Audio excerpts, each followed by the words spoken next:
सबरी की साधना। सबरी भगवान राम की परम भक्त थी। वह सबर जाति की एक भोली भाली लड़की थी। सबर जाति के लोग देखने में बहुत कुरूप होते हैं, लेकिन सबरी इतनी कुरूप थी, सबर जाति के लोग भी उसका तिरस्कार करते थे। सबरी के माँ बाप को सबरी के विवाह की बहुत चिंता होती थी। वे दिन रात बस इसी चिंता में डूबे रहते थे कि आखिर सबरी के वैवाहिक जीवन का क्या होगा। आखिरकार सबरी के माता पिता को सबर जाति का एक विवाहिक योग लड़का मिल गया। माता पिता के रात्रि में सबरी का विवाह कर उसे रात्रि में ही विदा कर दिया। उन्हें डर था कि कहीं लड़का सबरी को देखकर विवाह के लिए इनकार न कर दे। सबरी अपने पति के साथ रात्रि में ही निकल गई। आगे आगे सबरी का पति चल रहा था और पीछे पीछे सबरी चलते चलते डन कवन में आ पहुँचे। वहाँ उन्हें सुबह हो गई।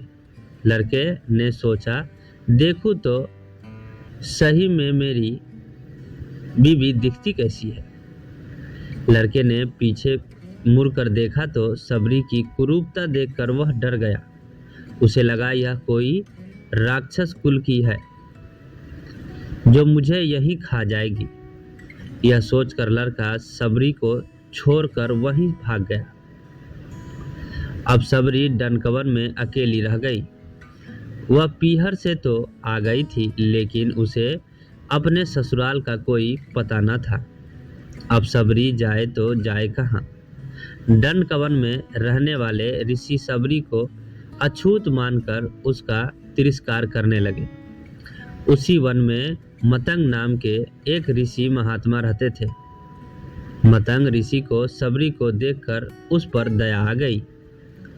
उन्होंने सबरी पर कृपया कर उसे अपने आश्रम में रहने के लिए शरण दे दी।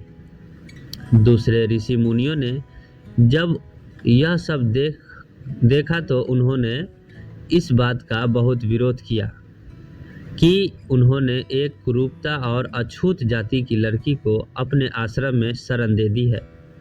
लेकिन मतंग ऋषि ने किसी की एक न सुनी। उन्होंने प्रेम से सबरी से सर पर हाथ रखा और कहा, बेटा तुम घबराओ नहीं। जैसे कोई पुत्री अपने माँ बाप के पास रहती है, वैसे ही तुम मेरे पास रह जाओ।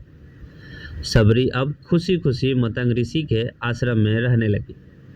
सबरी को ऋषि मुनियों की सेवा करने में बड़ा आनंद आता था।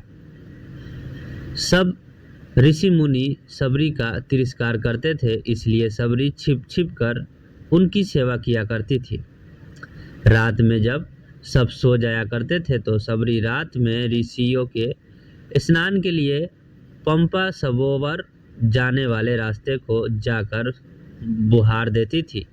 जहाँ कंकर पत्थर पड़े होते थे उन्हें हटाकर वहाँ बालू बिछा देती थी।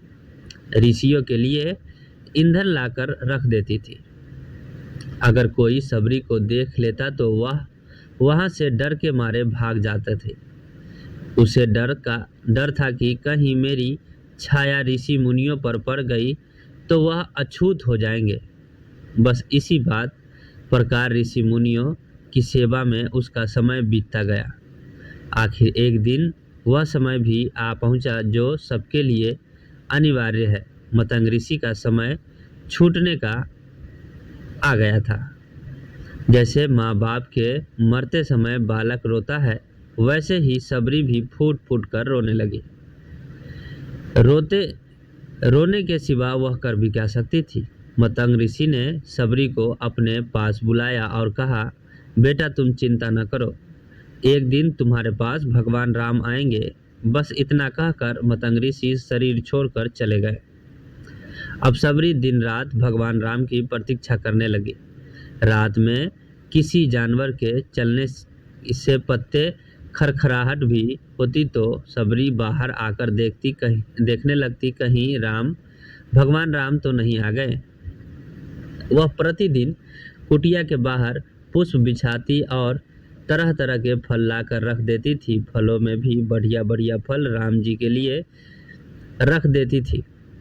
फिर राम जी नहीं आते थे। अगले दिन फिर नए फल ले आती थी। राम जी को भोजन कराने का उसके मन में बहुत उत्साह था। प्रतीक्षा करते करते एक दिन सबरी की साधना सफल हुई। मतंग ऋषि के वचन सत्य हुए। भगवान राम सबरी की कुटिया में पधारे। कई बड़े बड़े ऋषि मुनियों ने भगवान राम से उनके आश्रम में चलने के लिए, लेकिन भगवान राम केवल सबरी की कुटिया में आए।